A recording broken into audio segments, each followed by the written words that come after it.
This is the Wise Guy Radio Show, a podcast dedicated to educating and inspiring through conversations with today's top talents in the world of glass.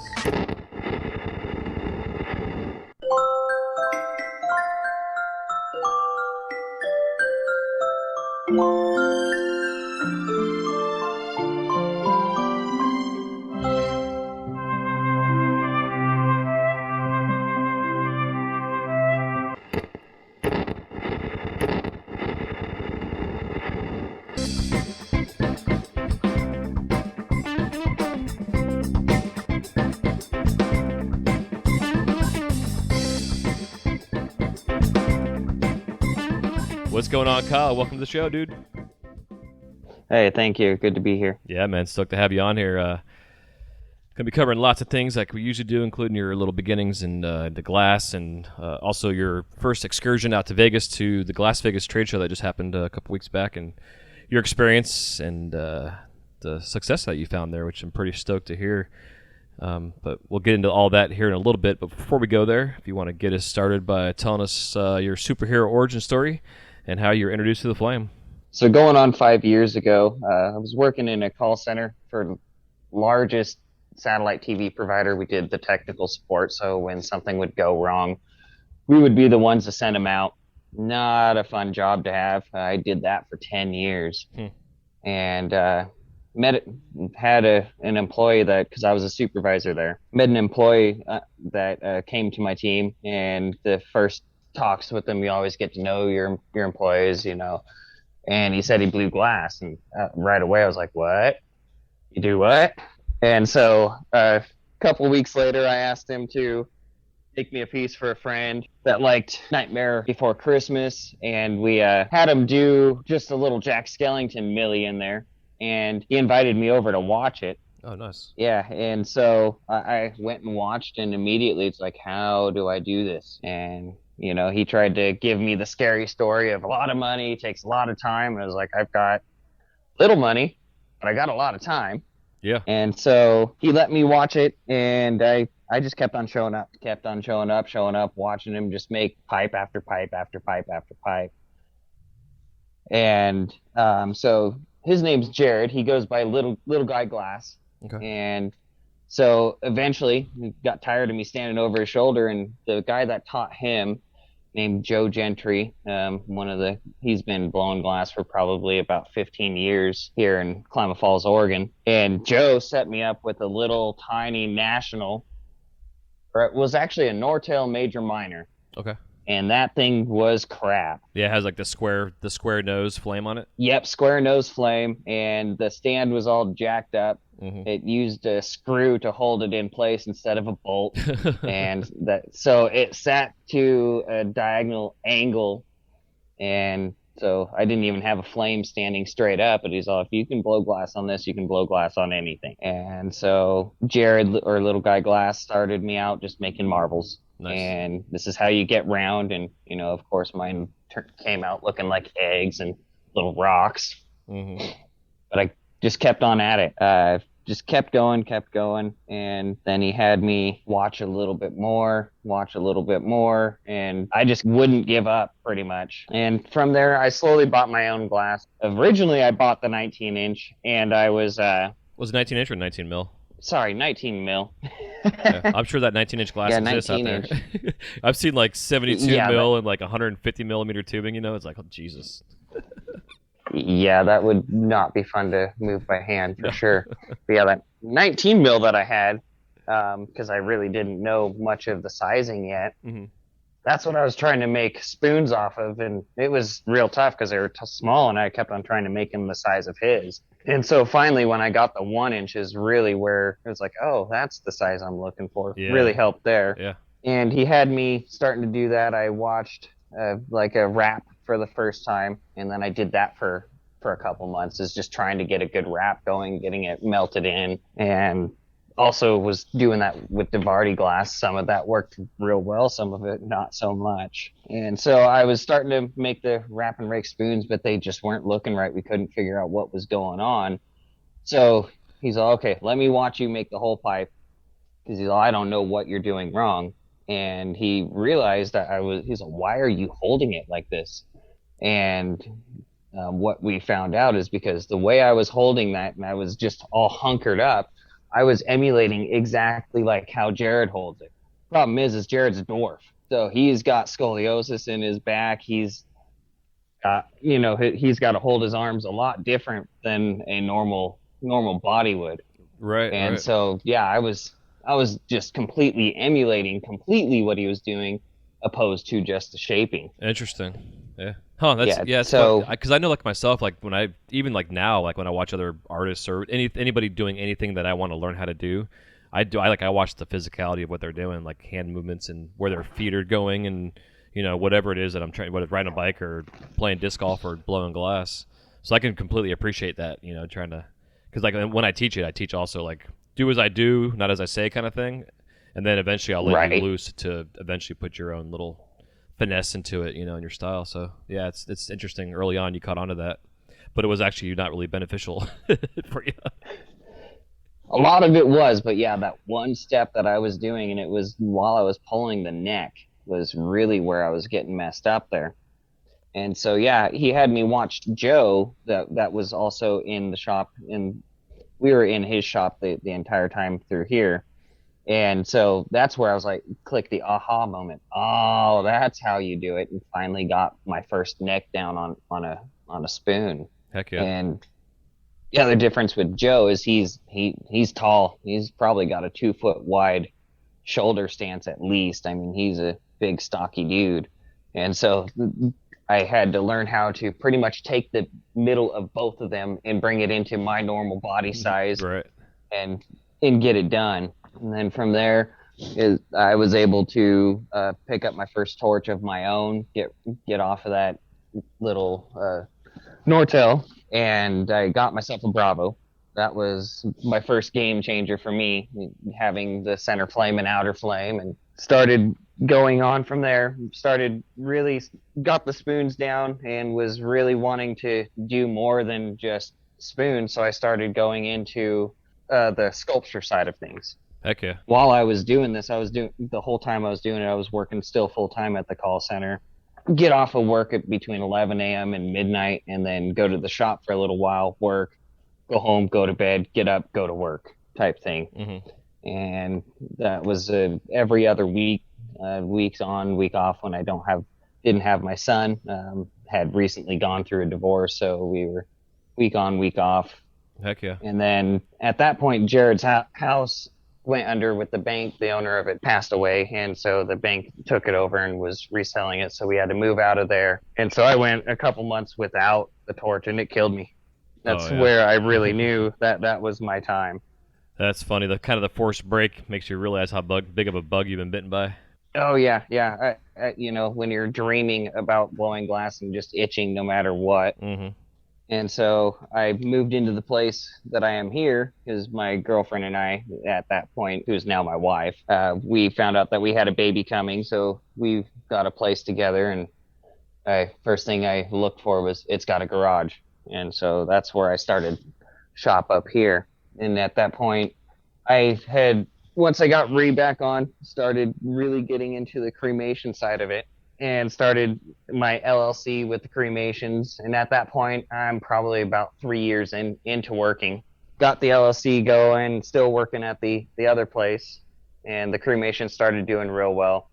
And the other place we found out was shipping our jobs overseas to the Philippines. So at that point, it was, oh crap, I've got to make this a true thing and full time. And so that was where I really started buckling down and grinding gears. Luckily, I was able to go onto a federal program called the Self-Employment Assistance, where I was getting unemployment while working and building my business. So I could make as much money as I wanted to or could and still got the unemployment for 6 months. Oh, interesting. I didn't even know that was a thing. Yeah, yeah. So it's a pretty much like a worker's relocation. I just had to show proof that I was a legitimate business that I created and had to put a business plan together and all that, which is nothing real new out of the type of work that I did at the call center because they had us doing marketing, they had us doing all kinds of stuff. Oh, and so interesting. that really helped me out there. Yeah, yeah. It sounds like that job got some skill set for you for sure. Because it's like, It did. if you didn't have your LLC, then you would have been fucked. And I've been bringing that up all through COVID. Like I know a lot of artists that weren't able to get any of the stimulus checks because they haven't officially made their like a business and taken out taxes and then payroll in a sense on themselves. Right. Yeah, yeah.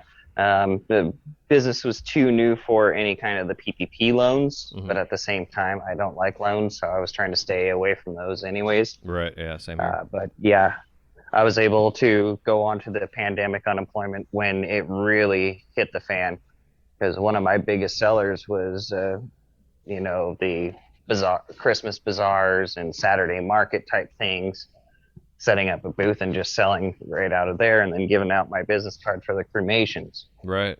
I'd get 90% of my business through there, just through my booth. When that got cut down for about a year, that really, really slowed everything down. And then so when that started slowing down, I realized, well, the functional side is hot. So I jumped back over to the functional and took the two pieces that I loved, my sculpture, and then put the functionals together. And that's where I'm at now, is making my reef scene slides and my sculpted octopus. So my aquatic line of functionals. Hell yeah. Which are pretty sweet. I love them. Yeah, I'm pretty happy with them. Like, one of my first designs was a full-on octopus sculpt. I call it the octopus slide, and those did real well in Vegas. They sell a lot. They're a lot of work, but they're one of my favorites. It was my first like all me design that I designed myself, built it, and, was able to take it from a prototype shape and move it into something more of a proto, or something that I could re-replicate each time. Yeah, yeah, absolutely. And that's the nice thing when you can come up with something like that on a regular basis. Be able to reproduce and recreate. But before we get too far into what's going on now, I want to kind of unpack some stuff, because it seems like early on you definitely had the tenacity and excitement for the glass. Like like you're saying, you're standing over this dude's shoulder for weeks upon weeks at a time, and hours upon hours, just soaking everything in. I'm assuming that you had proper glasses on, based on the time you spent. Because I know, like, early on when I was doing glass, I think like the first day I was watching, there was no glasses, and then they had a bunch of pairs of glasses. I didn't even think about asking for glasses, nor did they offer them, which I was kind of surprised. So I think, like, after I was actually asking if there were glasses, that was when he's like, oh yeah, I guess he actually is serious about this kind of thing, And then eventually bought my own pair. But it seemed like, it's because I know, like, a lot of people that say they're interested in doing it, and then, like you're saying, you got the scary, quote unquote, scary story of what the realities of these things are, and the expenses and the heartache and the burns and the cuts and stuff. And folks that get past that point seem to be the ones that, like yourself, that once you start doing the glass, it's really something that grabs a hold of you, and you don't want to turn back, especially when you're thinking about it all the time and you're become obsessed in a sense. It seems like that was sure, very beneficial for you in a sense too, to show them the deal. So I guess, like, early on when you're making the spoons and stuff, was it something that you were making for them to sell, like on a distribution side of things, or how are you going about turning a little bit of income in at that point in time? Nope. At that point, I was making spoons and putting it into pretty much all of it going into the same box, what I call my fuck it bucket. Anything that just is not sellable. Yeah. I've still got the box somewhere around here. It's probably got 300 pipes in it. Jesus. But I was giving them, once I started actually blowing glass overworking, I was kicking him a little bit of cash for giving me the lessons and everything. And then once I started blowing glass, I was paying a shop rent. Paying a little bit of money on the gas and a little bit on the table. Mm-hmm. So yeah, bringing anything kind of income wise, every once in a while, I'd have a friend that's like, oh, this is going to be worth money sometime. I'm going to buy this from you now. It's like, don't buy that. Please don't buy that. They'd kick me 10, 15 bucks, Uh-huh. But for a while, yeah, it was all on my dime when in running off of my job that I had full time. Just trying to support my habit to get into the shop each week. Yeah, exactly. Yeah, I did the same kind of thing, man. I would, like, make some shit pipes and sell them to friends for like $4 for $20 kind of deal. and they would flip them to their friends, and they were functional. Like they were like a basic wrap, like you're saying, like a wrap head spoon, a little silver fume. But it then gave their friends pipes, and then also was a good way to advertise that they know somebody who's a pipe maker now, and blah blah blah. Which helps to generate some more income outside of the circle. Yeah, yeah. And so especially around here with the legalization, the shops around here, we've got the kratom shops. They sell nothing but China and kratom, so it wasn't exactly easy just to sell a pipe. There's only one shop here in town that really buys my pipes, and I really don't do much of the wrap and rakes, and that's all they want is the real cheap stuff, where my top piece that I sell is like $7.50. That's what you would sell into a shop, you're saying? Yeah, yeah. And that's even now, those shops that they really don't like to pay very much in my direct area down here in Klamath. If I were to travel a little bit, I'm sure I could find it, but that's a lot of traveling expense, things like that. Yeah. And up until pandemic, I was off the internet for the most part. Had a Facebook for the friends, but nothing business related at all. So post pandemic is really where I started getting my Instagram going and starting to sell off of there and Facebook. Heck yeah. Yeah, man, it seems like right now in the last year and a half, like the virtual side of sales and kind of the I guess the business to customer, whatever you want to call it, B2C sales or whatever you want to call it, or have been on an uptick up until now with the trade shows reopening and stuff. And of course smoke shops are still purchasing from people, but it seems like the community of buyers out there that are individuals are definitely able to, I guess, obtain a more of a relationship with the glass blowers and stuff, through live streaming and all that kind of jazz that's been going on. It's been pretty cool. Yeah. Everybody's home, and so everybody's getting on the internet, which definitely helps.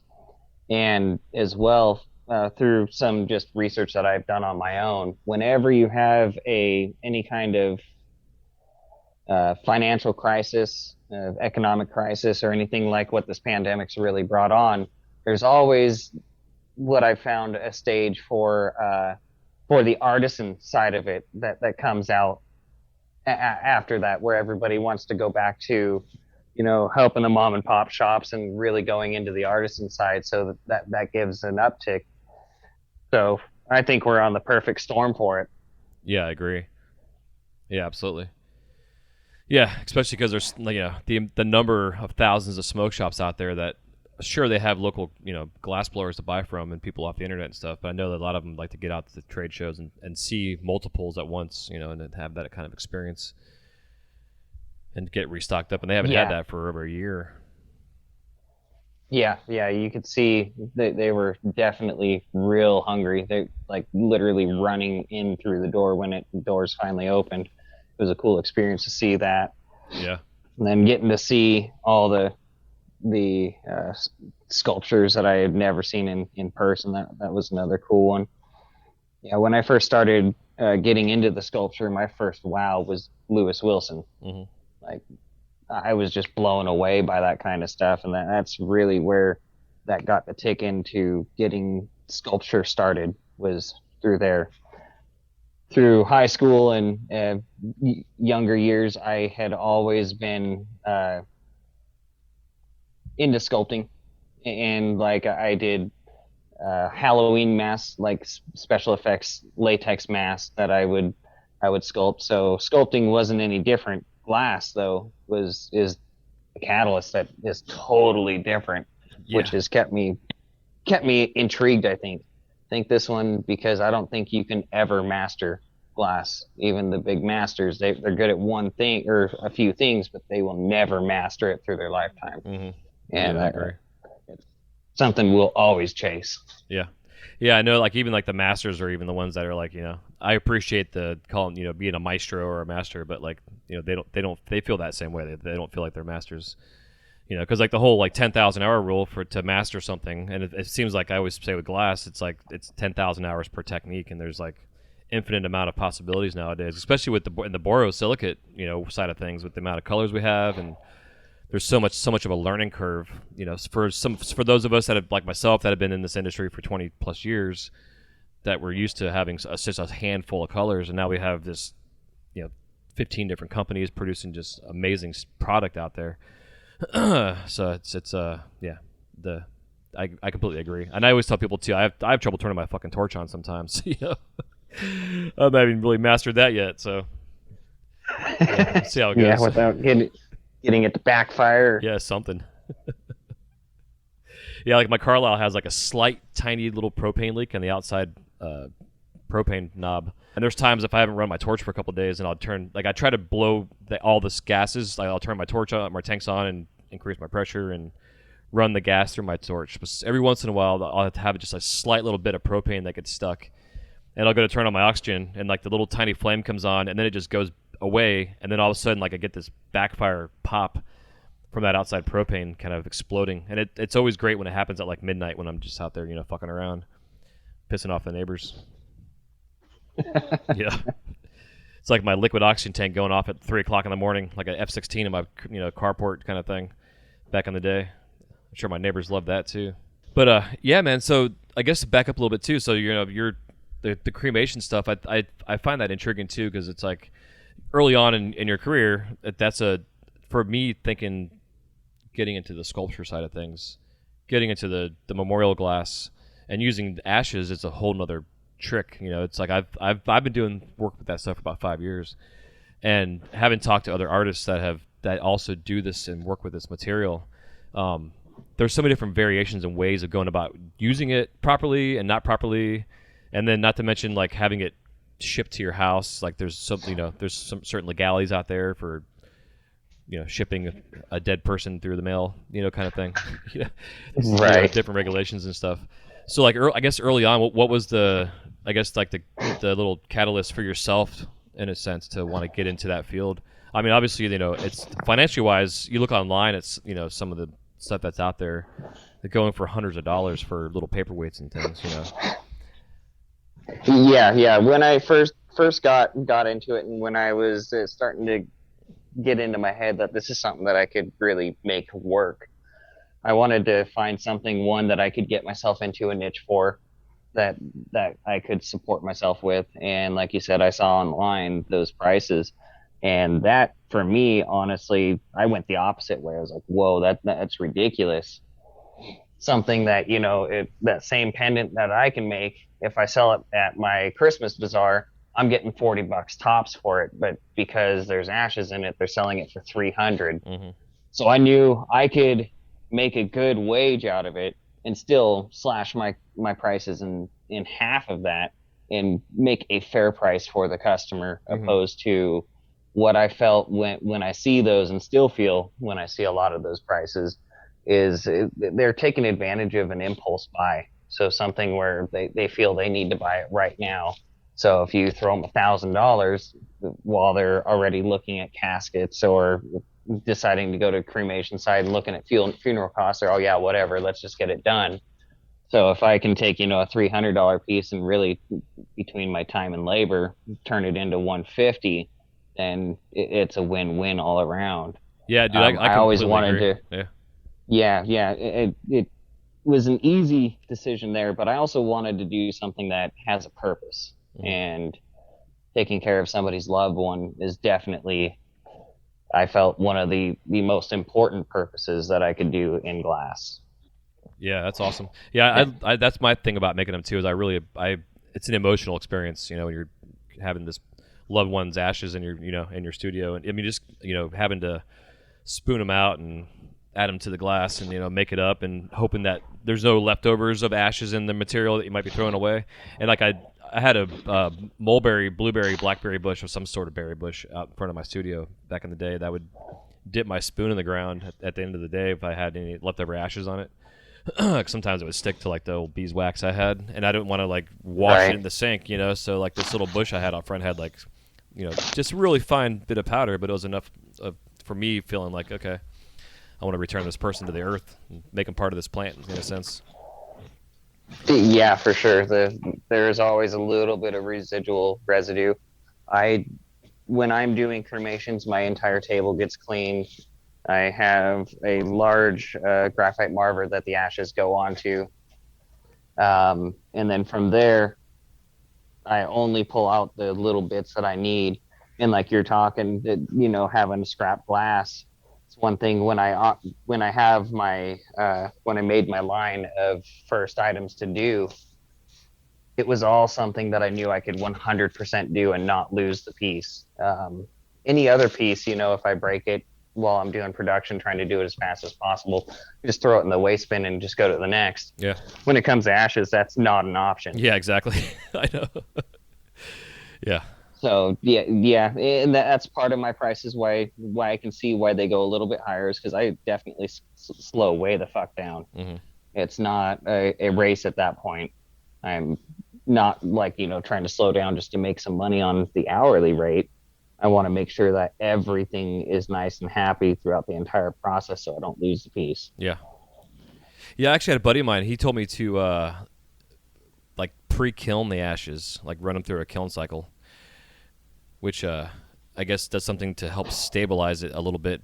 To I don't know exactly what it does, but he was saying that he's found that the lack of it helps, I guess, with because like the calcium that you get into in the bone fragments and stuff causes all Right. the bubbling and can cause issues within the internally inside of a piece. And something about the pre-kiln of it helps to, I guess, minimize that effect from what I understand. Yeah, I've done that before. What I've noticed is when I have problems with the ashes before kilning is if there's a humidity issue where they're getting a little humid, Hmm. and that's where I need it. For the most part, where I am, I don't have much of any humidity during the year, so that's not too much of an issue for me. Where I see the bubbling in for me personally is like you were saying, the calcium in there, the carbon when it burns off. If you don't get that nice and burnt off already before you encase it, that's where I start really seeing it starting to bubble up. Interesting. Okay. Yeah, and being here in Florida, it's all we have is humidity. you know. Yeah, so I could see that being an issue because all cremations is ground up bone pretty much. Yep. The cremation process takes out all the flesh and everything and leaves you with the bone. They grind that up. So, I mean, that's going to soak up a lot of water. Yeah, which makes And sense. when Yeah. that gets in with the gas, it's going to want to boil and then, cause all kind of problems if it's wet. Yeah, that makes perfect sense. Okay. Yeah, I wasn't sure if it was like a chemical reaction of some sort, but the moisture content that definitely makes more sense to me for sure. Because like I know I personally haven't noticed anything, but that's, of course, just my personal experience with it. right. But yeah, that's my theory. Well, I know like thinking about precious stones and stuff. Like opals, for instance. Like natural opals really can't be used inside glass because of the amount of moisture content that they have. And I remember trying to encase like natural opals before, and the entire structure surface around that opal was just all bubbled up and looked like shit. Right. And it had to have been from the moisture content. And then, of course, that once it annealed and sat in the kiln, it cracked before it even got to a complete cool down point to a bunch of pieces. So it's yeah, it's interesting. But then that also Another thing that I do oh, I'm sorry. no, go on. I can bring it back up. So another thing that I also do is I saw, I used Torch Talk a lot when I first started, getting the advice for how to do a certain thing. And with the ashes, a lot of them keep the ashes completely out of the flame. Yeah. I do the exact opposite. I crank up my oxy and I burn the crap out of it. Huh. That helps it off gas everything on the surface before I encase it, and it gives a nice clean ash. Interesting. I'll have to try that because that's something because I usually like I'll lay the ashes on my graphite pad that I have, which I have like designated just for that type of stuff. Because like the graphite will kind of absorb some of the ashes a little bit, and but I'll sometimes add a little bit of color frit into the ashes and then make a patty and then pick it up and try to avoid it touching the flame. I've also like dropped it inside of a piece of tubing before, which I always found was a little bit more work and trapped more air, inside of the piece. But I'll have to try that next time I get an order for that, actually blasting it with the flame. Yep, blast it. You're going to see the carbon burn off of it, and it almost goes invisible because what's actually happening is it's getting pushed inside the glass already, and you're only seeing the very end of it. And from there, once you blast it, you can almost treat it like any normal piece of glass. I still try to think of it as dichro. You know, if I'm burning out dichro, I'm probably burning the ashes and getting them to off gas even more. Right. So once they're encased, I play nicely with it, but you have a lot less chance of that when you're going straight at it. Like you're saying, dropping it down a tube. For pets, I do drawn paw prints on like paperweights, and that's what I'll do is I'll drop it in the tube and create a stringer out of that to use to draw with. Okay. With the boro encasing all the way around. And that one, yeah, if you're really hard on it, it will start bubbling. So you got to be a lot more easy in that type of technique. But when you're just putting the ashes completely encased into it to like spiral it around the center, or just have it dusted around the background of before you back the pendant or whatnot. Yeah, if you just blast it, comes out so much easier. Huh. Yeah, it's interesting. I got to try that next time. Yeah, and so the memorial glass also led you to you and I meeting as you came on and became a supporter of the podcast and with all the stuff I've been doing behind the scenes, which was again, thank you for joining the community and being on there. And you came in because you were wanting to do some learn some new sculptural stuff, and with the birds to try to make some new stuff with memorial glass. I had fun helping you get to that point to be able to create those type of little things. Yeah. Right after I did that, and the bird was the first one, and just learning the gravity of shaping the head, because I was just trying to completely, manhandle it into shape instead of letting gravity go it. And I got an order for some custom birds that ended up turning out awesome. They were the biggest sculptures that I've done to date, actually. Nice. They were about 6 inches in length and good 3 inches in diameter. They were big cremation pieces. But yeah, that bird shape definitely helped. Was it ashes of a bird? No. Their father was a avid bird watcher. Okay. So it was the Stellar's blue jay and the cardinal. Okay, neat. Yeah, and part of my gig at the Mouse House is I get orders from guests every once in a while to represent a lost loved one of some sort, and to this day, there's still people ask me all the time what's my favorite stuff to make, and that those pieces in particular are the ones that I love to do. It's capturing a moment and someone's memory that will be a physical representation for ever potentially, and can be passed down to generations even. Yeah, for sure. It's nice. It's a nice feeling. That's a selfish end of it for me, is that just the gratitude that I get off of it. It is a lot more than, hey, look at this pipe that I made and giving it to somebody. Mm-hmm. Still love my functional pieces, but the ashes are really where the emotions really kick in for me. Yeah. For me, it's the payoff for all the hard work that you put into learning your skills and your techniques to then be able to create this particular piece. And I think that with your early beginnings, I mean, only having now been on the torch for a little bit more than 5 years or so, it seems like your progress in transitioning from going from hollow first and then getting into the solid sculptural stuff has been very beneficial for just you learning the material. I know a lot of guys that like it with that work, especially that have been working solid sculpture for 30 years and have barely done any blown glass, and then they start doing blown glass and dealing with a hollow form, and they're completely lost. Not understanding what wall weight and wall thickness is, and because when you're dealing with solid, you have a core heat, so you're good to go. Right? Yeah. But going backwards, it's like learning how to drive a fucking automatic car for 30 years, and all of a sudden someone's like, "Hey, can you drive a stick shift?" It's kind of backwards. Yeah. So it's cool to see that transition. That's like when I first started driving. I learned on the stick and had never driven an automatic before. My dad told me to pull the truck around front. I was probably 14 at the time, and he was just waiting and came to the driver's side window. He's like, "What's going on?" I was like, "Where's the clutch? I don't know what I'm doing here." And he just died laughing because, the automatic is just put it into drive and go. Right. I didn't know what drive was. Yeah, it's hysterical. It's too good, but also like looking at your like looking at your progress, man. It's like it's why I always preach on the show. It's like there was such a this time period when the rig became the new spoon, when that's like what everybody was making because it was making dab rigs and people want to make the thousands of dollars per piece, bullshit. But that's all they could do as a skill set, and it's like you really need to, if you want to have any long-term success in this as a career as a glass blower or a glass artist in general, you've got to have a well-rounded skill set, including learning how to do some sculptural work, even if it's just some basic bullshit, even if it's just making a round shape, and the fact that you learn the round marbles and the shapes early on, along with then getting into the pipe making and then transitioning now into doing both, and you're able to collaborate with yourself in a sense, and you can do some sculptural pieces and some hollow stuff, functionals, and then put them together. And with all that, you're making more money for your pieces now because you're having this element of some extra little thing.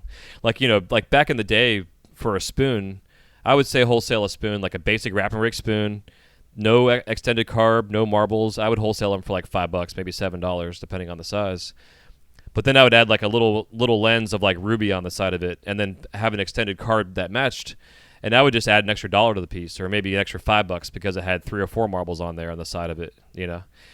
Nowadays you can't really get away with that. Somewhat you can, but now that you get into the sculptural field, you make a slide that you'd sell for say $7.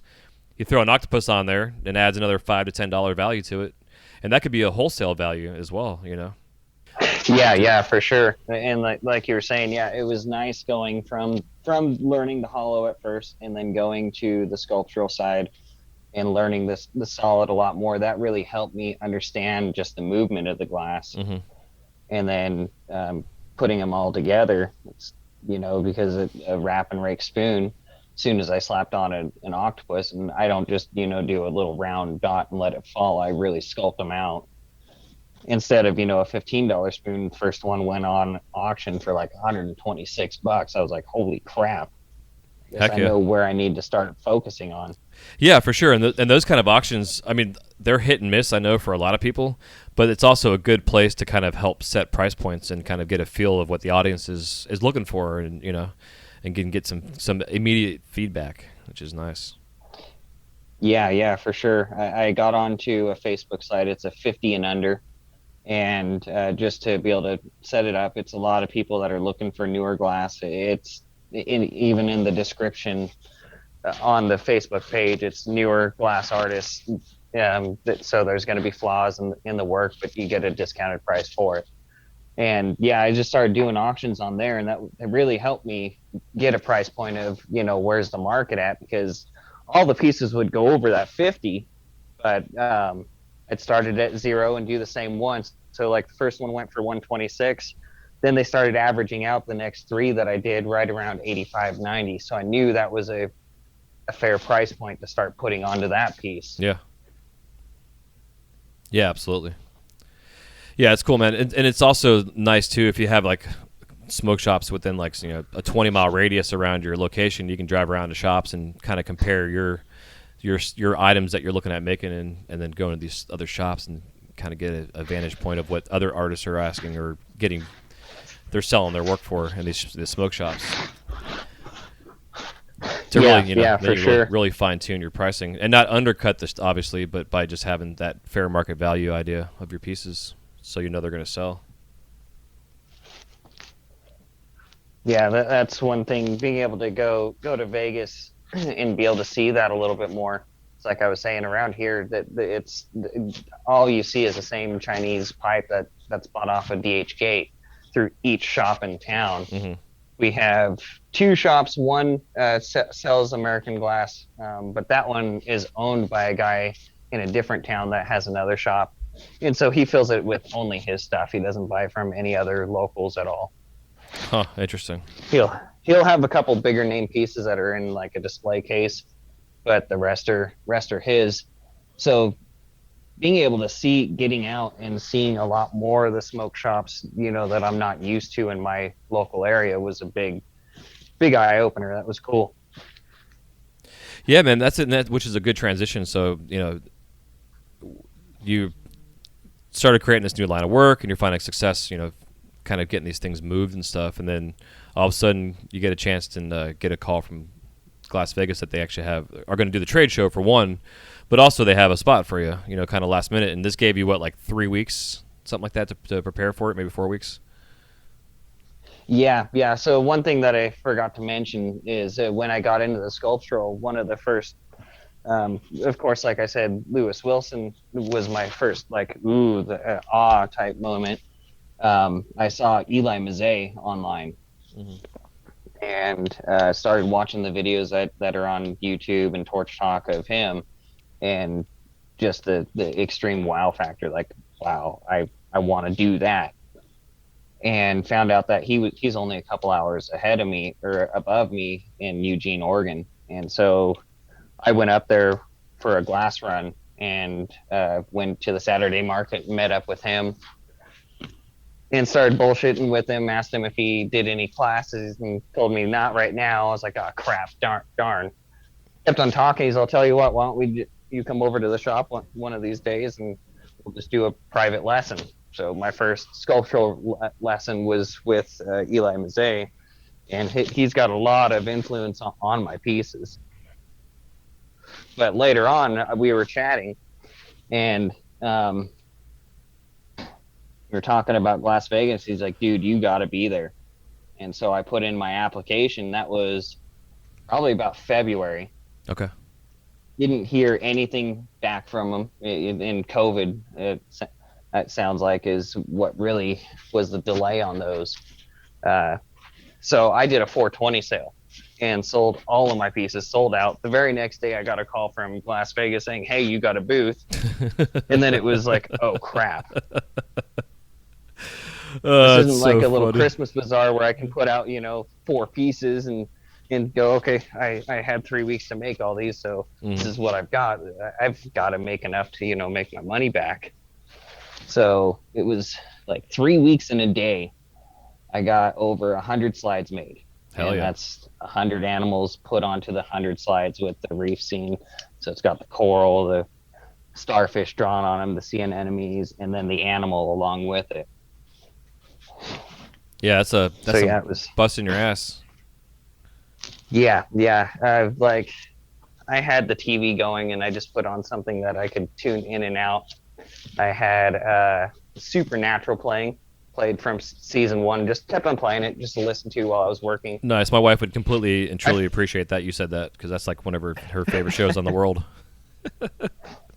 Went through the entire thing of Supernatural, and later on I was just curious. I was like, holy crap, I went through 17 seasons of that stuff, and they're like hour-long episodes. I looked it up. It's over 16,000 minutes. Oh my God. So I know I at least was 16,000 minutes in those 3 weeks. It's one of those kind of things, man. Like, it's like looking at your thermometer in your studio, and it's like 1,000 fucking degrees in there. It's like, do you really want to have a thermometer in there to tell you how hot it is? It's like, do you really want to know how many hours you just spent behind the torch? Like, that's fucking amazing, man. That's some super hustle, but yeah, at the same time, it's like, yeah, man. So, because like, I know you and I talked, and I saw you had went on the Torch Talk, just kind of seeking advice from the out there. And I've never done a trade show, but having with this podcast and talking to other blowers out there and that have gone and found success and trying to help guide you in a sense as well. And you already seem to have a mindset of what it was that you needed to do. And I guess us talking, I just helped reinforce that you already knew what the fuck we're doing. Do you think like the job with the call center, that marketing and those skills that you learned are still being implemented today, like with your knowledge on how to have this trade show set up? More than I ever thought would actually work into that, like customer interaction type things. Just presentation alone, because like I said, they had us doing more than just the technical support. We were a third-party company, but we were better than their own corporate offices. So they had us do a lot of different things. If they had a new DVR come out, they would have us rigorously test it, get it together, get the pricing points set up for them, get everything set up for them, doing the marketing side of it. And then also the presentation for their commercials, we would build those in slideshows and things like that. So a lot of the organization, it just comes natural to me. Heck yeah. Yeah, And then, that's awesome. and along with the technical support, we were required to do sales. So I understand a lot of the sales psychology that comes in with it. So, being able to set up a booth, had my practice through my bazaar booths, here in town and around the surrounding areas, which helped. But really being able to see the marketing for 10 years definitely did help. Yeah, yeah, I bet. Yeah, man. So you're preparing yourself. I know you got your banners made and you got some signs up, and we talked about some display ideas and some different things. So now you got all your glass made. You're packing all your shit up. When you get to the hotel to go set up everything, was it like completely overwhelming for yourself at first, or was it like just a adrenaline rush of excitement, like this is going to be a big thing potentially? In the back mind, everything was overwhelming with the entire trip. It's the biggest thing that I've done in my glass. Um, just driving, because I drove from here to Las Vegas, which is about a 13-hour drive. I took half of it each day, stayed with a cousin that lives in Reno, and then drove the rest of the way down. Nice. But, I had all of my glass packed up and going, oh my God, if I hit a wrong bump. Yeah. I mean, it's packed pretty well, but this is sculptural stuff, and I've got about $10,000 of glass in the back of my car. That was stressful. And we got sent down a detour that sent us down this dirt road that was washboard. So the car's just bouncing the entire 3 miles of that road. Oh, God. I was like, oh no, oh no, oh no. I was doing about 6 miles an hour through that entire road. Oh, sure. Holy shit. Yeah, it's stressful. Not to mention, getting potentially pulled over for some dumb shit, and you got all these little paraphernalia pieces in your car. Right. Yep. And luckily with Vegas or in Nevada and Oregon, we're not nearly as bad. It's still federally an issue, but in the statewide, they really don't bat too many eyes at it. But yeah, at the same sense, it's potential. Yeah. And so I had everything covered up, and I already had in the mind, if I'm getting pulled over, where am I going? I'm going to a trade show. You can see all my booth stuff. Yep. And I can just tell you, I have cremation art. I've got that card right in the side of me. Nice. Yeah, have a little cover. But yeah, yeah. The LLC is the cover for the functionals. Yeah. But yeah, getting all that set up and then getting into the hotel, unloading everything, because they had like a concierge, and I started to put it up, and then I realized you've got to take that up elevator and everything. I carried my own glass up there, and gave them just the booth stuff, the stuff that I didn't care about, and just carried that up to my hotel room. But yeah, like you said, I've had a banner made, because that was the first thing, is God, I need to really get something with my glass name on there opposed to my cremation side. So I went with Easy G Glass and had a banner made, had some little symbol for the Easy G Glass made up, and banner was the first thing on my list. That was the one thing I didn't bring. Oh, shit. It was even checked off on my checklist to load the car. Somehow I checked it off and left it next to the freezer in my garage. Oh, my God. That's some bullshit that I would do, man. Oh, man, that sucks. Yeah, I mean, it's a gorgeous banner. It's got a turtle, in the background with the Easy G Glass. And, yeah, the one thing I don't bring. Too funny. So, when you're thinking about displays and stuff, where you want to put all the merch out at once, or just kind of have a couple samples here and there, and then have the backups packed up already, or how'd you go about having everything set up out there? So the main thing is, I knew I had all aquatic pieces, so I wanted my entire setup to have aquatic theme. That was where my banner was, with the big sea turtle behind me, and so I went to Michael's and got some a teal and a light blue, almost like a tulle type fabric, and got some battery operated lights, and have some acrylic cases that you would go over the top of, say, a basketball or a football helmet. And so I stuffed those with the tool and put the lights in, and had some seashells around it, had different tiers for different heights on my pieces. And so really made that into the aquatic theme. And so I put out probably about 40 pieces. And so everything that I had in stock, and kept the rest up in the hotel room. And every time that I would start selling what was on the table, I just go up and stock my table. Heck yeah. Yeah, it's a good idea. It was a 6 foot table. I'm used to a 10 by 10 booth with the bazaars and things like that, which, around here I spend the most was $120. Mm-hmm. So going to Las Vegas, and yeah, I wasn't gonna, drop $2,000 on something that was like, I don't know how this is gonna go. So I got the 6 by 6, and then later realized that I have no way to hang my lighting. Ah. My lighting is usually over the tent canopy that I have for a 10 by 10. And so last minute I had to figure out how to get lighting hung up. Ended up using clamps for doing woodworking. They're 3 foot clamps. That way you can like laminate different boards together, clamp large pieces. Right. And I clamped those onto the side of the table, and then a couple zip ties and little box tape, and was able to put my track lighting up on each side of the table so I can focus the light on the certain pieces that I wanted people to see real well. Heck yeah. Cool. Yeah, man. That's ingenuity is always beneficial too. It's very helpful, especially the kind of thing where you got to improvise in the moment. Yeah, for sure. I'm glad I figured that out, because I was like, oh man, I want lighting, but I don't know how I'm gonna get it done. Yeah. So yeah, the display went well. I got a lot of compliments on my display itself. Um, I looking around, there was a lot that you could tell for a lot of people. They're used to doing the festivals and stuff just on a blanket on the lawn. Mm-hmm.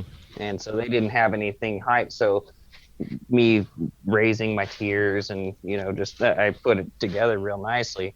It really helped catch the eye of the customers for a new person coming through, and having them look at my pieces. I had a lot of big names around me, so that was something I was like, oh man, they're just going to crowd around them and I'm going to be screwed. But it worked out real well. Yeah, it sounds like it's so important, like you're saying, to be able to stand out in amongst the crowd there, in a sense, especially when you got the ballers around you. Yeah, whenever you're trying to sell something or market yourself, it's how do I make myself stand out? Yeah. If you're just wanting to run in the middle of the crowd, you're going to lose a lot of eyes just because it's something that's been seen before or nothing different. Yeah, exactly. Yeah, and having like the heights and the different risers, like you're saying, that definitely helps catch people's eyes.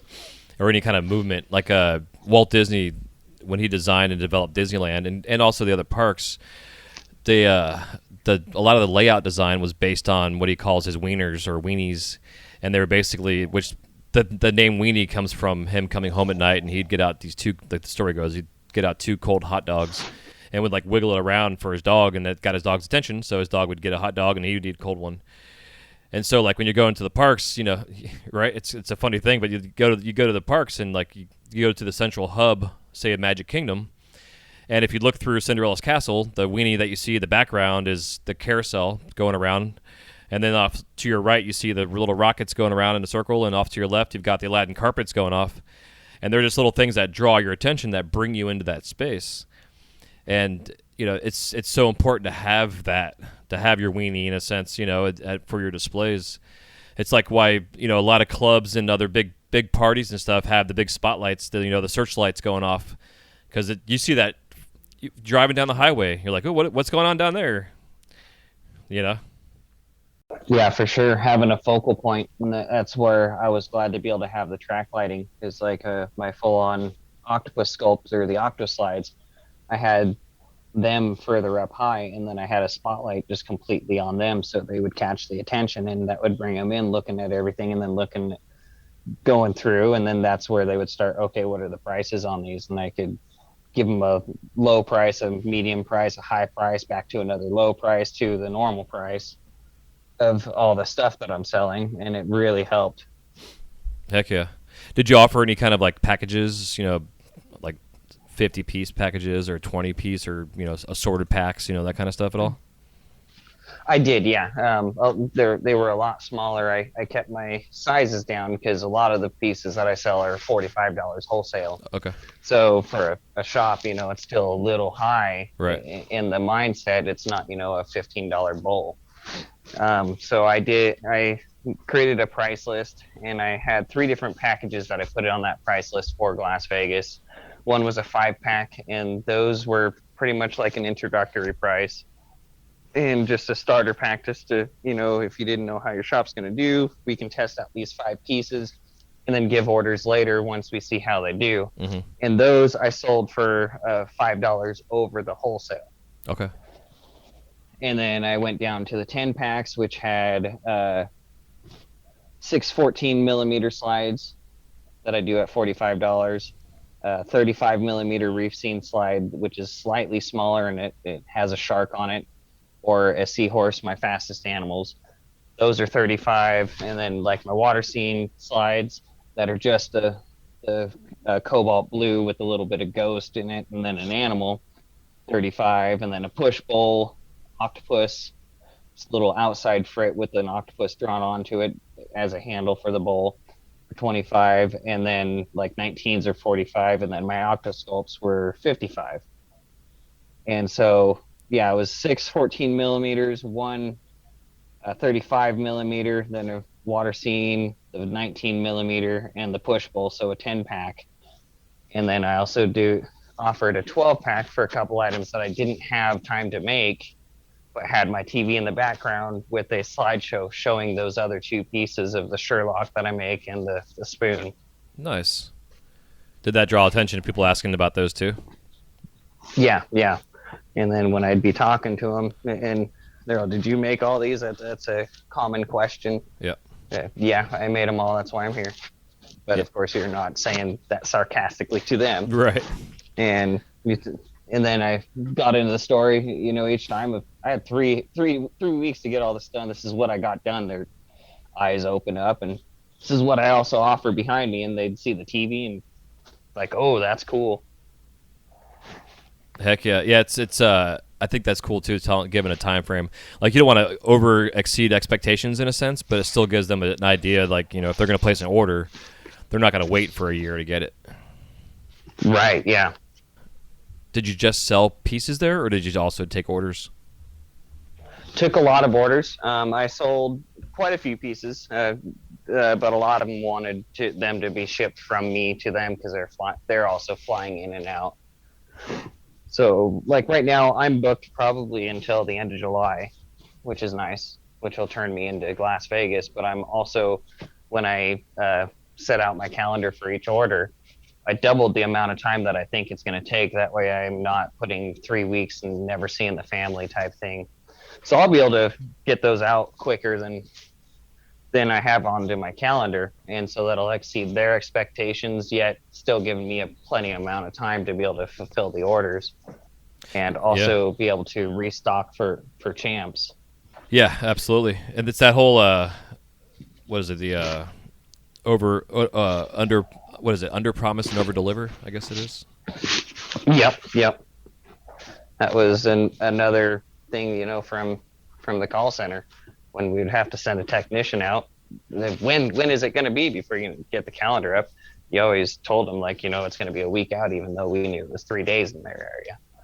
That way, when you told them 3 days, they're happy about it, opposed to saying, "Oh, it's going to be 3 days," and now they think that's way too long. Yeah, exactly. Yeah, it's like to get the calls from a service person. It's like, "Yeah, we'll be there between 12 and 9 p.m."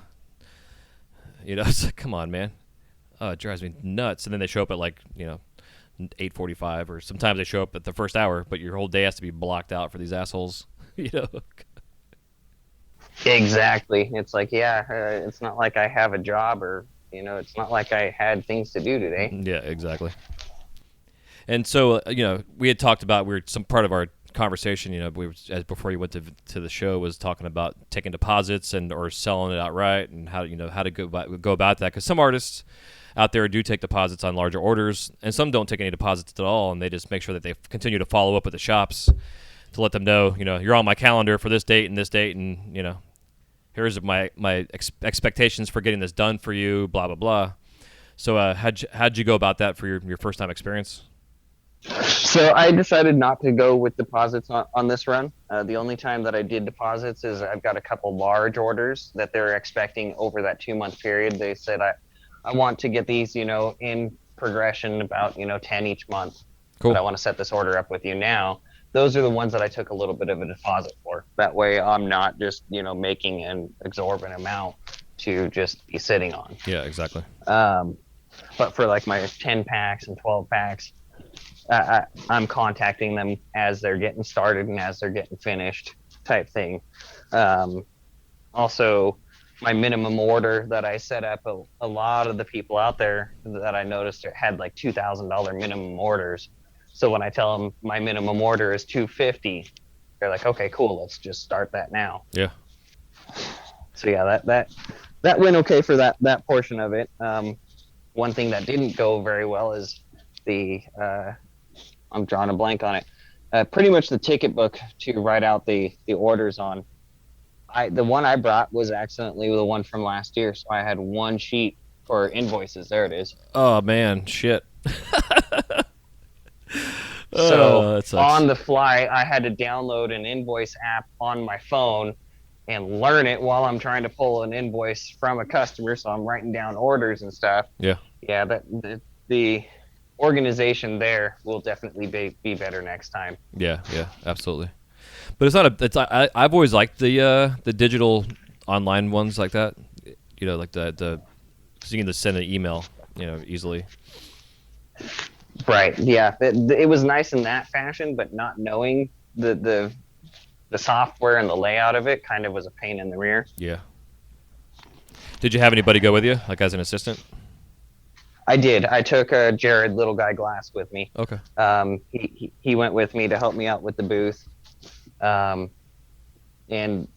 that was one thing that was really cool about Las Vegas is I'm so used to just walking around town here, going into Walmart, going into the stores, and he'll get 15 terrible looks for every one person walking by, And that was totally the opposite at the Las Vegas show, is everybody was accepting. That's what's cool about this community. Yeah.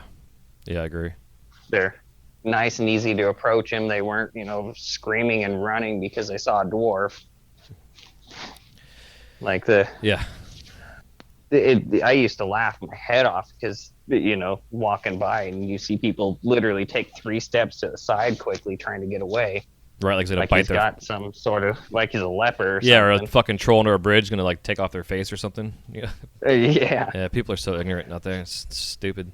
And yeah, I love this community. It's definitely very accepting. I know it's taken some time, for the female side of the community to find the acceptance, which I think is, has finally happened in a sense. There's still some stigma out there that this is a male-dominated, type of burly dude, aggressive type of artwork and blah blah blah. But it's it's becoming pretty accepted in a lot of ways. Maybe it's just because I got into this pretty late into the game, only 5 years ago. The stuff that I see these chicks pulling out is a lot better than what I could do. I mean, there's a lot of respect on that side. Yeah, there's some extremely talented female glass blowers in the pipe industry. I mean, in general in the glass world, but especially in the pipe industry, just amazing stuff. The feminine touch, along with these just massive, amazing creations that they're making. Like looking at like Laceface and some of the shit that she's been. I mean, she's always made amazing work, but like in the last 3 to 5 years of her line of stuff, she's been creating just amazing, just huge pieces, just crazy. Yeah, they're not small at all. I saw a few while I was in Las Vegas, and damn, like some of the collabs that she did, and that she had some of her chandeliers up on display. Those things were freaking cool. Heck yeah. Yeah, I'd love to see those in person. That's amazing. Yeah, man. So, I think it's cool that, you, and the fact that you made a checklist for yourself. That's a big start. A lot of people don't even make a checklist, to make sure your shit's together and you're organized, even though like you check things off that you didn't bring, but whatever. Now, next time, is there any like major takeaways from this first time going and setting up and stuff, or like what's your perspective for the next time? Yeah, definitely. Like I was saying, the organization with the orders is a big one. Yeah. Like there's one order that I've got to call the customer back, which actually I'm doing today. Now that it's Monday, where I thought my notes were good, I look at it and going, "What the hell am I supposed to be making here?" Yeah.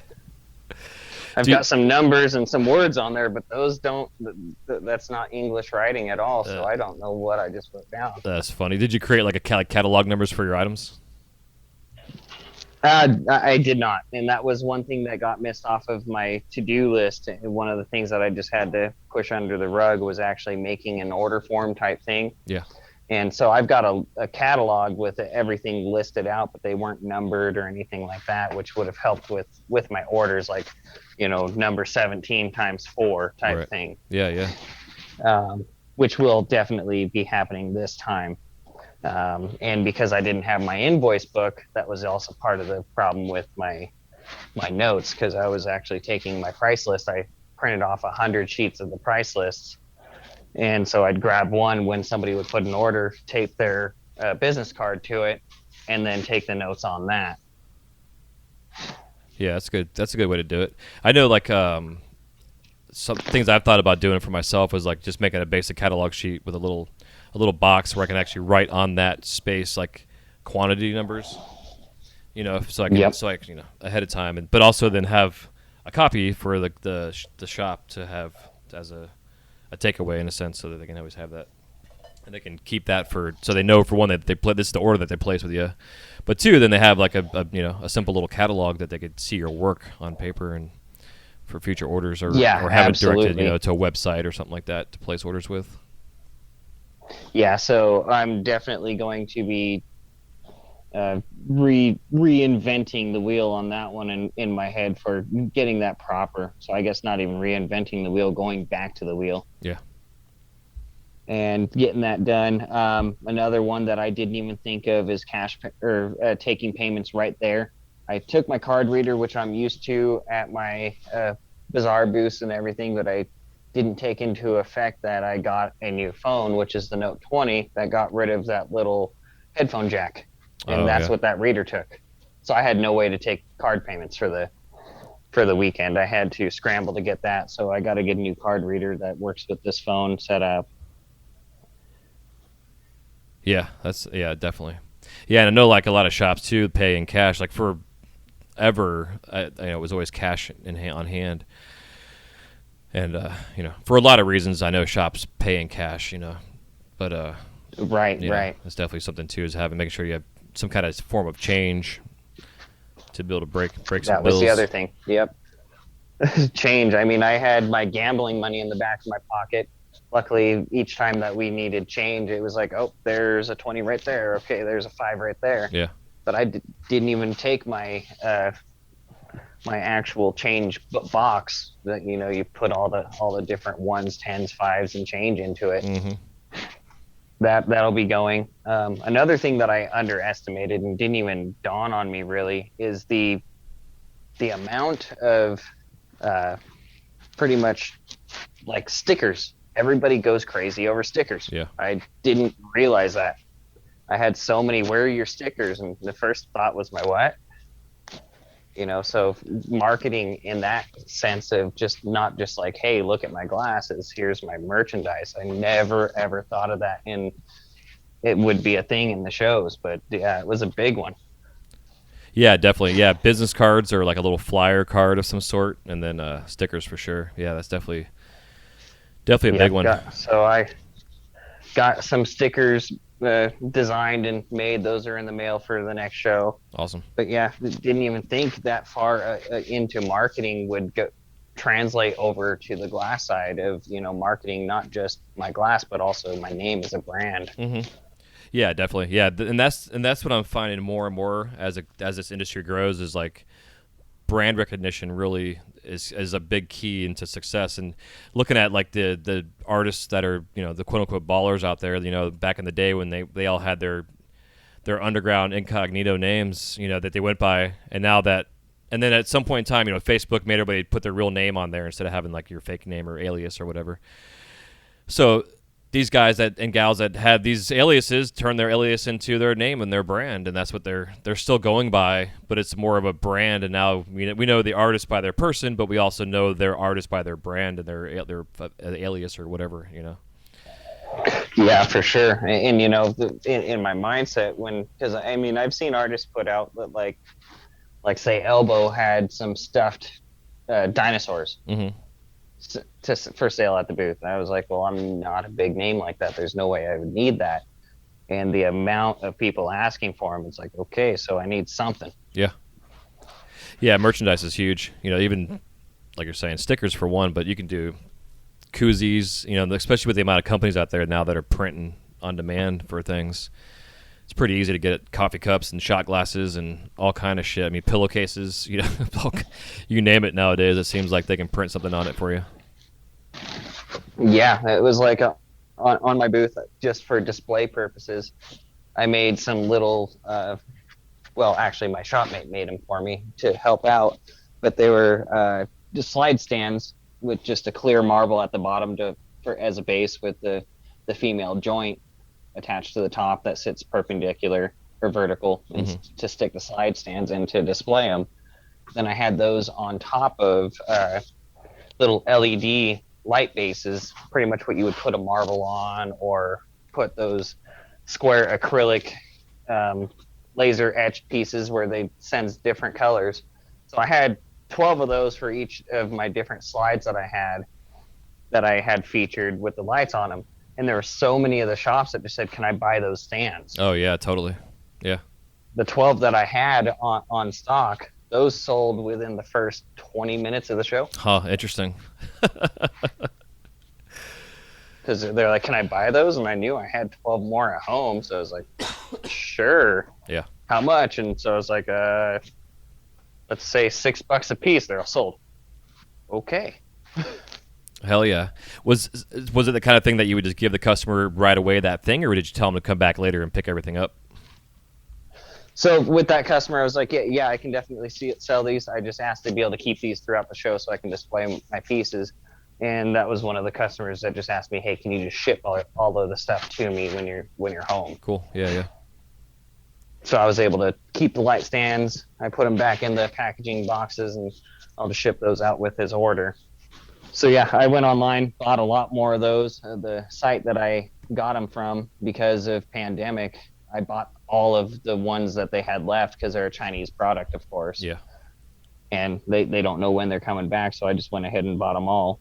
Because, I mean, even if I throw them up on my Instagram, I can still resell those for double the price easy. Because wholesale, they went down in price, but I was looking just for one or two, and most of them were like $12 to $15 a piece. So if I turn around and sell them for $6 to $8, it's a win-win on both sides. Yeah, no kidding. It'd be cool too if you could find like some kind of acrylic stand kind of base thing like that. Wonder if it'd be more affordable or maybe a little more durable per se. This next run, for my reef scenes, what I really want to do is get some of the fake coral that's a resin, and I want to actually attach some female joints to that, so the coral's holding up the reef scene slides to give more of a presentation. Yeah, that's a great idea. Absolutely. Yeah, man. Well, it seems like overall, just going into your first show, like you had some of the background knowledge that you had on marketing and sales and stuff really was beneficial, and overall, it seems like you had a pretty good success. Did you completely sell out, or were you pretty close to selling out?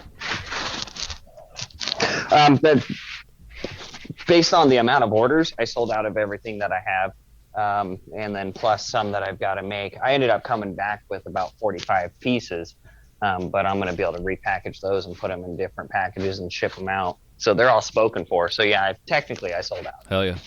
Yeah, it's awesome. Congrats. It's killer. Yeah, and that was one thing about this year is there was a lot of artists that sold out the first day.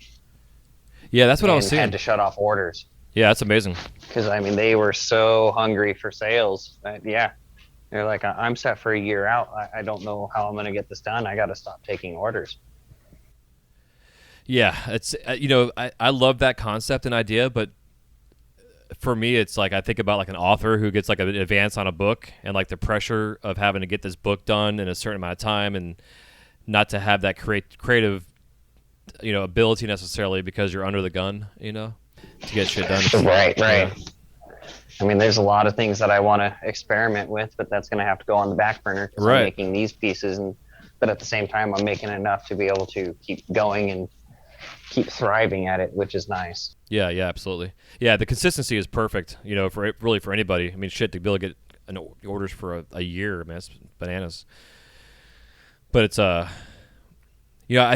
think about that kind of stuff too, man. Thinking about like how trends are in this industry, especially with the color palette that we have, and to think about like what's going to be the trend a year from now, and the people that are getting orders on things that are based on what is now hot probably won't be hot then, at that point in time, and it's kind of a catch-22 in a sense. I think in a sense for stuff for shop, not only the artists but also for shop owners.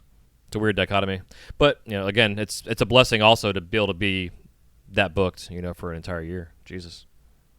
Yeah, yeah. You're not worrying about what's going to come up next month or anything like that. But yeah, now it became real, and you're kind of set in for your reputation to get it done. Yeah, hell yeah. How was the overall experience for Las Vegas for you? Like besides selling your work, dude, it was so cool. It was so cool. I've been stuck in my little garage for pretty much 5 years. Being able to get out and see the other artists, being able to see the other work that I've only seen online.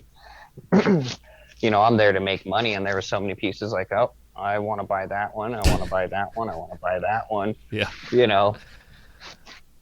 And then just meeting some of the big names that I've looked up to, and being able to actually talk with them, and then getting some praise from some of them on my work was a real pat on the back. Heck yeah. Because I can think my product's cool, but you never know until you throw it live into a big show like that. And I got a lot of praise from a lot of the big names. That's amazing. Yeah, it's definitely a big leap of faith in a sense to put yourself out there like that, on a vulnerability kind of side, because you're, in a sense, you're bearing your soul to the rest of the community. Yeah, for sure. And then like I got to meet Sue Ellen Fowler. I've always wanted to meet with her. Nice.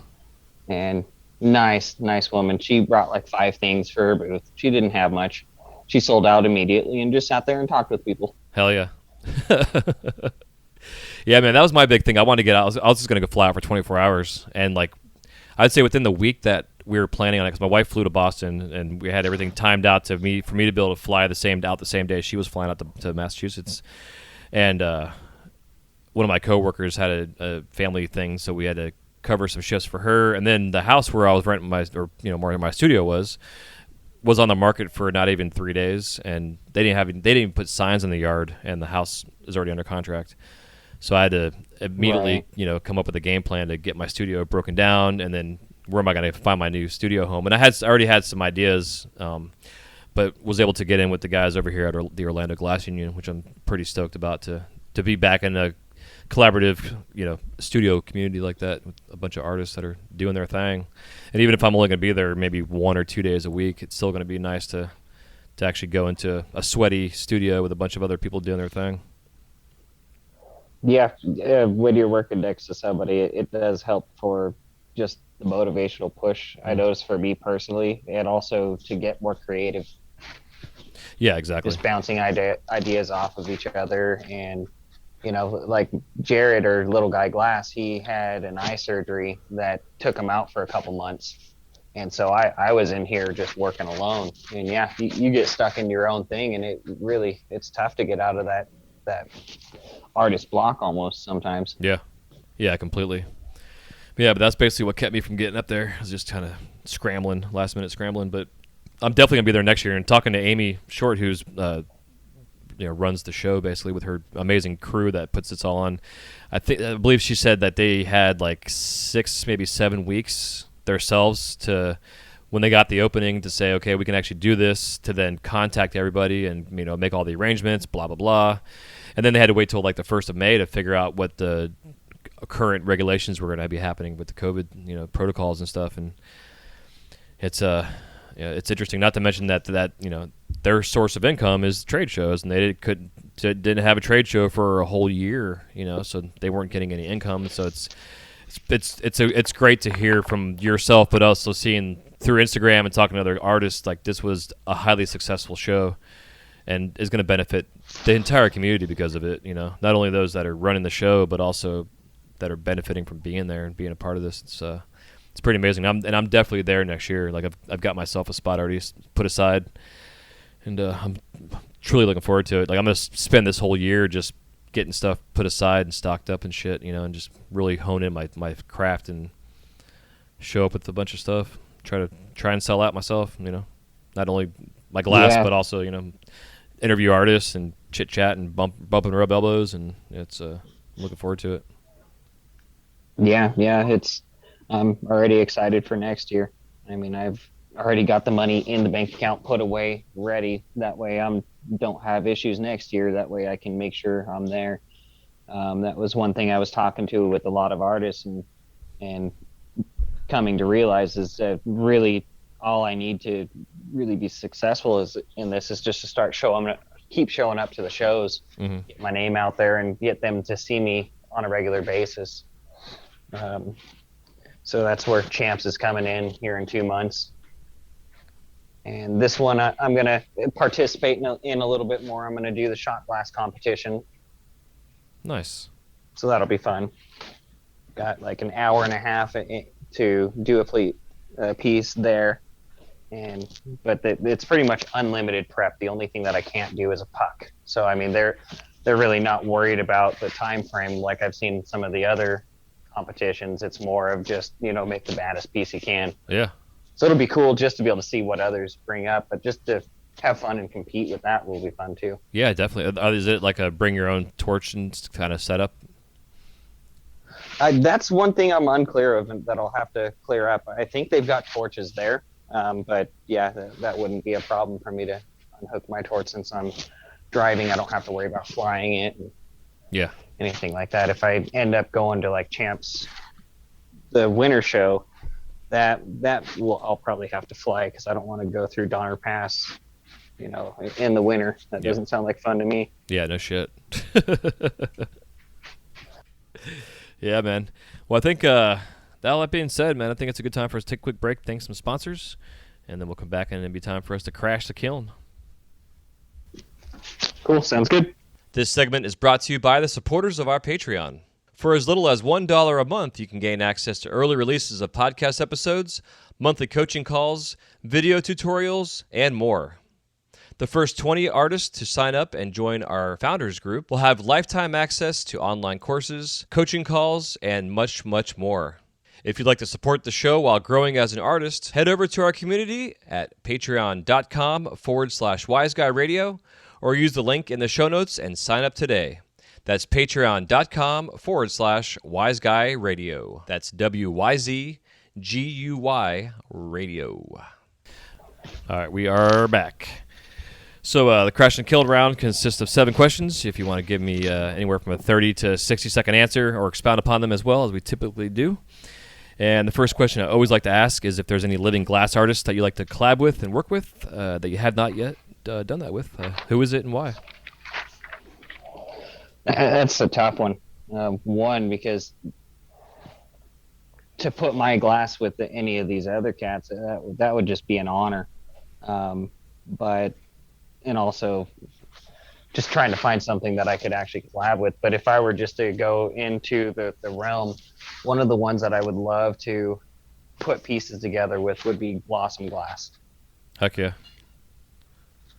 She's got some gorgeous color work that she does. Yeah, it's fascinating. I think that would be really cool just to see the process, but more of just how gorgeous she's able to put that through and to put pieces together. That would be cool. Hell yeah. Yeah, her work is fantastic. It was fun having her on the show too. Getting to pick her brain on stuff. It's definitely very talented. Yeah, that's one thing I always find I struggle with when it comes to creating anything is color and color combinations and stuff. Excellent job at that. Yeah, exactly. What are your top 5 favorite colors in glass? Oh gosh, so one of my staple colors that I use a lot in my sea life is rust red. That's one of my favorites. The different color combinations where it's going to be a different piece dang near every time, but Right. it's also an easy worked color. I love rust red. Just little metal flakes that go into it, so you get pieces of silver just randomly in different spots. I do a lot of my octopi in those. And then North Star Ghost, I've been using a lot of that. Nice and easy color to work. And it gives off that cool opalescent sheen that I use in the water pieces a lot. Oh, nice. Yeah, yeah. Another one is North Star Opaque Aqua. I like that color. It's another easy color to work and a beautiful turquoise color almost. Yeah.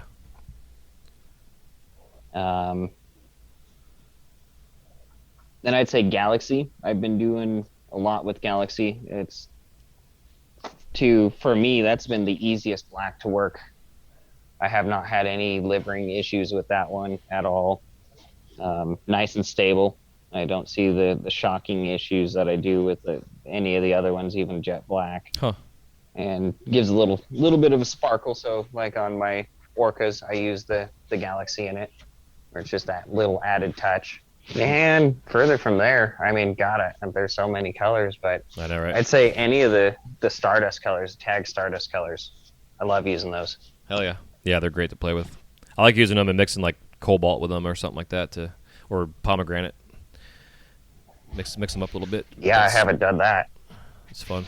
Yeah, get all the fun mixtures of the colors together and the sparkle and everything else going on. Hell yeah. Yeah, that would make a real cool color. Yeah. Definitely work with it. It's fun. Let's see. What is your worst injury in the studio? I haven't had too bad of injuries. The worst one that I've had probably should have had stitches, but I just butterflied it for about a month. But right when I was learning the wrap and rakes, I made the mistake of using a 3 mil rod and didn't know my pressures well enough and snapped the rod, and it went right into my middle finger, went all the way down to the bone. That one filleted me pretty good. Jesus. But besides that, I get burns on a normal basis. Yeah. I'm so used to those. But did nothing terrible. The worst injury that I've read on, it was on Torch Talk. I don't remember how long ago, but they were talking about what people do with their spent points when they're pulling points and the end points where they throw them in the buckets or whatnot. Dude was talking about how he had a 5-gallon bucket full of points and he bent over to grab something and caught himself in the eye and impaled it and pulled out his cornea. Jesus Christ. Oh, oy vey. Yeah, that really gave me the scare story of watch where I'm putting my points and what I've got in my bucket. Yeah. Because that would be me. Yeah, there's been times where I've squatted to look under my bench and then come back up and realize I had a piece of 10 mil or something sticking off the edge, or color or what have you, and almost scrape my face off on it coming up or hitting the top of my head on it or something like that. Yeah, right, yeah. I'm glad we have the safety glasses more than just, filtering out, but getting rid of the glass shards that sometimes can fly. Yeah, I've actually had pieces go behind the lens though before and then hit me in the face. It was sketchy. Ooh. Yeah, definitely. So when you're in the shop, do you watch TV, listen to the radio, or do both? Do both. TV, it's got to be something that I can tune in and out. Mm-hmm. I can't watch anything new. If there's a new episode of a TV show that I watch, I don't do it out in the shop because I will miss all of it. Yeah. Like I said, the Supernatural, that was just something to throw up that I could go into one episode, tune out 3 episodes, and just look over at the TV and be right there. There's not much of a difference in that show too much. Mm-hmm. Then music, I'll put on music. It depends on the mood that I am. If I want to be able to just lift up and bounce around or whatnot while I'm listening, I'll throw on music. And also, I listen to podcasts. Nice. Yeah. Like this one I've listened to quite a bit, and then like just stupid silly ones. Like one of my favorites to listen to is Steve-O's Wild Ride. I don't know if you've listened to that one at all. No, not yet. Steve-O from Jackass. Yeah, yeah. He's got a podcast where he's in a van and he goes around and interviews a bunch of stars, and that guy's just nuts. Yeah, I guess now that he's sobered up too and stopped like stapling his balls to chairs, he's a little bit more entertaining and kind of listen to what he says. He's like he's legitimizing himself, but at the same time he's still Steve-O. He's right. Not against getting kicked in the balls. Yeah, he's definitely got a loose screw. But hey, man, we got to have one of those people in our society somewhere, out there entertaining us. Yeah, but he talks a lot about his sobriety, and it's like good for him. He's in a lot better place, but it's just a fun one to listen to. Or another one that I listen to is Hot Ones, where they eat a bunch of the hot sauce on wings with a bunch of stars. That's a fun one to listen to. Oh, interesting, huh? Heck yeah, that's fun. Let's see. Next one is if you could describe the sound of glass cracking in one word, whether a physical sensation that it creates or an actual like emotional experience that you have, what would that be? In one word would be probably yep. Most of the time when there's a crack, I know it's coming. Yeah. It's like 99% of the time, it's my screw up that caused that crack. And you'll get that intuition right before it happens. Ah, crap, I should have heated that up. I should have put the flame in there. I shouldn't have touched the flame there. And that's when it happens. Yeah, man. I'm the same way, dude. It's the whole, your gut's telling you, don't do that, dummy. And then you do it anyways. And then it's going to fucking hurt. Something's going to go bad. Yeah, sometimes, when you've been working on the piece for 5 hours straight and you do that, it's more than yep. It's a couple choice words, but in the long run, that was my screw up. That was me. Yeah. And the important part is to learn that and understand that and reflect on it and then not do it again. You would think so, but I like to keep on doing my bad habits, and I'll probably do it again another 10 times. Yeah. Damn well I shouldn't have done it the first time. You and me both. It's like putting my reamer down. You would think after all this work I would have one single spot for my reamer, which I think I do. Until I need that reamer. Yeah, exactly. Then I can't find it anywhere on my bench. Well, it's like the whole the adage of like the glass blower they can never find their silver, kind of thing. Yeah. And there's like the joke of like, how do you hide money from a glass blower? Just hide it underneath their silver. Yeah, that would do it. Yeah, absolutely. Yeah, it's too funny. And do you have any glass blowing themed tattoos? I don't have any tattoos, actually. Oh, nice. Heck yeah.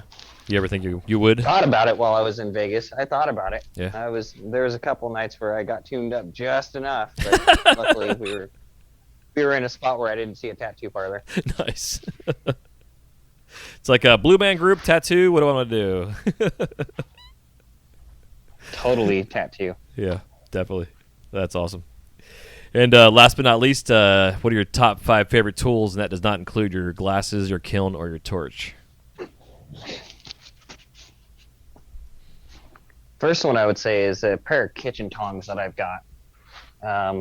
They're old kitchen tongs from one of the guys that taught me. He lent them to me, and they just became mine pretty much. But they're crappy kitchen tongs, but they've got like a loose hinge on them, so they wiggle back and forth. But I've noticed they allow me to pick up my sculptural stuff when I'm putting it in the kiln a lot better than any other tweezers that I've had, any other hemostats that I've had. Those things are my go-to to grab my glass. Heck yeah. Do you have them wrapped in like Kevlar or anything? Nope, I just heat them up in the flame. Okay. Before I touch them. But with the way that they're shaped, they've got the triangular shapes on them, like what you see the Kevlar ones covered. Right. If you were to pull that off, and those holes allow me to go around like shark fins or things that are protruding out. A lot of my sculpture, it's not just flat, so it allows me to grab a hold around them. Anything else that I've used, I've lost so many pieces just by them slipping out right before they go in the kiln. Yeah. Yeah, I actually used a pair of tongs like that at one point in time. And the problem I had is like after working a long day, my hand would start cramping up, and I wouldn't be able to put my fingers into the openings to be able to open and close them. Oh, Type of thing. So yeah, it was kind of crazy. And I don't know if it was just like early on tendonitis on my hand or what, but I went to the like the salad tong style, with a little bit of Kevlar on the out, just because it's like spring loaded a little bit. It helps me just grab it from the outside, instead of having to put my fingers into the little openings. right. That makes sense. But yeah, it's definitely having a finishing tool like that though is definitely key, because yeah, tweezers can they get pretty slippery and will drop your glass. And that's what I noticed where you're talking about the fatigue at the end of the night, where I think I'm squeezing real hard on that piece, and I'm hardly putting any pressure on it, and it'll just slip right out. Yeah, exactly. Yeah, it's the worst, especially after a long day. All right, so that's one tool. You got four more. And then we have my pocket knife. Use that from the start of it. It's a little Craftsman pocket knife that I love using. It fits my hand just perfectly, and I got used to it when I use somebody else's knife when I like go to a class or at somebody else's bench. I notice there's a big difference between my knife and everybody else's knife. Heck yeah. Yeah, it's nice having a tool like that is just like your own thing. And another one would be my handy andies. I love that tool. Heck I yeah. use it for way more than just poking holes through things. I use tungsten pick on one end. I can rake with it. I can poke eyeballs in my sculptures with it. Those I use almost on a daily basis. Heck yeah. Yeah, those are good for symmetry and stuff, for marks. Yeah, especially when you want two eyes on the same side. Use those to just slightly poke them in. Yeah, exactly. And then I've got a little tool that I used to use for my clay sculpting. It's got a small, long spade shaped with a curve in it, and I use those for my mouse, my the hard to reach areas to carve into. That's another one where I've tried so many other tools, and that one just works for me. Nice. That would be a tool if I were to burn up or destroy. I would be pretty sad trying to find a replacement for that one. Huh, interesting. I have to look into those. I use a spoon for the same kind of things, but same idea wise. Yeah, it's kind of like a dental pick. Or the dental tools. It's a wooden handle that I used for sculpting clay, so it's got a little bit of a curve, so it'll cut out the clay and make it curl up and pull away from your sculpture. But that helps me get right into the details. Heck yeah.